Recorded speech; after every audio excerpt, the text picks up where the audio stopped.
Hello, my wonderful people, and welcome to my channel, Change Starts With You, about global warming. My name is Helena, and I'm here to talk about the basic info that everyone should know, such as what is global warming, the history behind it, the consequences, some solutions, and even a little list of eco-friendly businesses to buy from once the pandemic is over. So, let's get started. Well, to start off, we should know what climate change and what global warming is.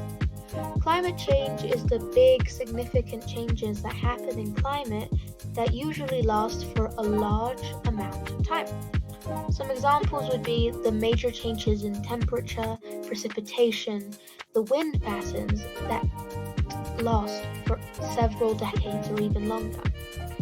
Global warming is the rise in the global average temperature near the Earth's surface, where we are. This actually causes for the climate patterns to change, aka climate change. Now we can talk about the history and what are some of the causes behind global warming. Could there be any natural causes? There might. Changes in the sun's energy output can cause the climate to change since the sun is the fundamental source of energy that drives our system. It could be the changes in the Earth's orbit, the sun's intensity, the circulation of the ocean and the atmosphere. But none of these explain the rapid increase of temperature that we have experienced in the last century, since all of these happened over millenniums. But what can explain it is the increased concentration of greenhouse gases in the Earth's atmosphere, which are warming the planet, causing the climate temperatures to rise. Some causes of these are burning fossil fuels in factories and for petroleum, cutting down forests, deforestation to develop land for farms, for cities, for roads. All of this creates greenhouse gases, which is caught into the atmosphere and then causes the climate and the temperature to rise. Future and present consequences. Some of the present global effects that we are facing right now because of it is the longer, more intense allergy seasons, more common, more severe, longer-lasting heat waves, the wildfires that are causing more damage to landscapes and communities. Hurricanes are becoming more likely and more dangerous. There is more climate-related mass migration across the globe. Diseases are spreading more easily and quickly.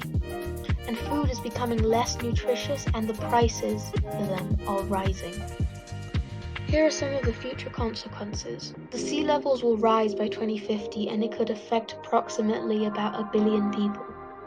Coral reef degradation would cause severe coral bleaching by 2100, where coral loses algae which leaves them vulnerable to diseases. We would have ice-free Arctics depending on how much the temperature rises. If it were to rise 1.5 degrees Celsius, we would have them every century. And if they were to rise 2 degrees Celsius, we would have them every decade. Heat waves will become more frequent and will affect billions of people at least every 5 years and get severe every single time. Flooding would become more frequent with heavier rainfall and snowfall, etc. Plants and animals risk losing more than half of their habitats, which puts a variety of species at the risk of extinction. In the table you can see the percentages and the numbers of what would be lost if we do not act now. But what are some things that we can do to help with this? There are actually quite a few things. The first one would probably be to reduce the electricity consumption. Very simple, turn the lights off when you don't need it, and also to use water less water consumption. Another thing would be to use a different form of transportation, whether it be public transportation once it is safe and the safety requirements are okay, or even cycling or walking places. Another thing would be food. Only buying what you need to not generate waste, and the food waste that you do create, use it as compost for plants and to make nutrients for the soil. Something else, it's very simple and there's no need to do anything big. Spread awareness. Bring up this conversation in class, to your classmates, to your friends, to your colleagues, to anyone around you. And even easier is on social media.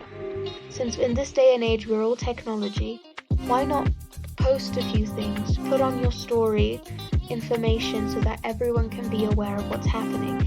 Even sign online petitions. It's free, no charge, and you're helping the cause. And there's actually some things that you may not know that actually help with global warming. For example, your car battery. Next time you have to go buy a car battery, maybe try buying a dry one, but not a water one. These are some few things that we can do to make sure that there's significant change. What are some other things that we can do? We can urge the governments around the world to change, to reduce the carbon emissions by using renewable energy sources, by enacting policies to create a speedy transition to clean energy. And though this may be a bit controversial, they might be able to induce a powerful tax on carbon emissions on big companies, factories, industries, etc. They could also help by setting standards for renewable energy production, by changing laws, regulations for solar and wind generators, which make it difficult to connect to the grid and operate because of the limitations. Another thing that they can do to help is to reduce the impacts, because this is going to be a big change, but it's a necessary change. For example, in the United States, they could start by reforming the National Flood Insurance Program. Something else they can do globally is improving the building code so that the structures are more secure in the places where they need to be, and zoning laws to be revised to discourage construction in areas that are high risk of wildfires or flooding. There is so much that needs to change that we need to start now. In the market, they can end the practice of distorting the market with subsidies for carbon-emitting industries and introduce carbon pricing mechanisms, like in Norway, and even make emitters pay for the true social cost of carbon. Some examples of what I just mentioned before would be that in Norway, there are carbon pricing mechanisms of CO2, where in 1992 they implemented a CO2 tax, and now 40 other countries have followed the example, including 27 countries in the European Union, Scandinavian countries, Canada, China, and even Mexico. Another would be that Belgium, that has a duty to lead by example. Coordination between a complicated federal political system divided by regions is a challenge, but the country as a whole is committed to the European Union's target to cut 1990 carbon emission levels by 20% before 2020. And they have started doing this by shutting down the last of its coal-powered power plants. And here's a list of some eco-friendly businesses that actually send worldwide, but since if you are here in Ecuador like I am, then you'll know that there isn't much international shipping, but once the pandemic is over and once this is up and situated, we can actually look into these, such as Ever Bamboo, Circular, Zero Zen, Wild Cosmetics, Tushy, Flash Foods, Milau and Milau. These are all eco-friendly businesses that help the environment. Thank you so much for watching this video, and thank you so much for making it to the end if you did. The official Instagram page is Change Starts With You. TikTok, as you can see there, is Bring Awareness 6. And if you have any questions and want to speak to me personally, there's the email of changestartswithyou@outlook.com. Please remember to subscribe, follow us on our Instagram.